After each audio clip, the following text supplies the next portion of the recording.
At UN-Habitat, we look at VLRs beyond their primary monitoring and reporting tasks. We see them as powerful tools to trigger and advance the localization of the SDGs. So when the preparation of these VLRs is based on participatory processes involving communities, they become an important tool to guide strategic planning and direct investments, enhance transparency, connect citizens to decision-making processes, and strengthen the social contracts. Now, the voluntary local reviews are critical from our perspective from three different angles. They are a very useful tool to actually map where you are. It's a very important tool to actually trigger dialogue with other spheres of government, but also with other stakeholders. That leads you to transformation. That would be the second angle. And then they are very useful. They are very useful tools to change the dialogue with other spheres of government.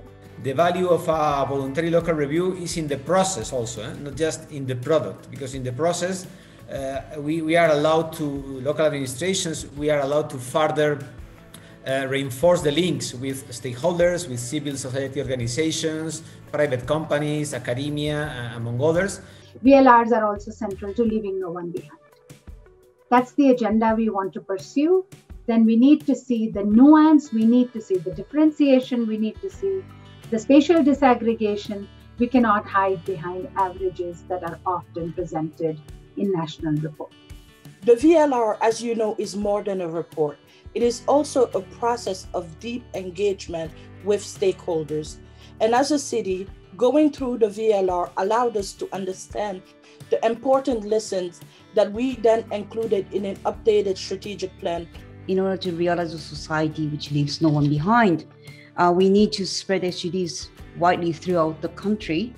To this end, it is important to incorporate SDGs into strategies and policies, not only of the national government, but also of the local governments. The depth of the national-local dialogue is extremely important and actually helps to create the enabling environment, however formal or informal, that can empower local and subnational governments. I think the issues about data and structure and when the timing of VLRs and VNRs are done is all important. But I think really what came across is the need for dialogue between national and local. From Madrid, the objective has always been to, let's say, use the VLR, of course, for internal reasons in terms to foster policy coherence and especially develop capacity at municipal level to have a real evidence-based policy making, and this, of course, fostering transparency towards the citizens. But at the same time, of course, it's also a tool to revindicate the role of cities and local government in general in their capacity of contribution to reach the objectives at national level, at regional level, and at the global level. Much of the efforts of aligning planning to the SDGs has been at the national level rather than the local scale. This is a major gap, because if the argument is that development will take place at the local scale, then and that the local scale is critical in achieving the SDGs, then where is the alignment in local planning, in local reporting, in local monitoring? And I think the VLRs offer a fantastic opportunity for this. What are your budget able to provide for? What your national government is able to provide for, and what the international community is ready to provide for, so that you get the same line of dignity than others. Instead of virtualizing all this discussion as if it was a question of statistics showing up and so on. This is a very, very important issue, because we are talking democracy here.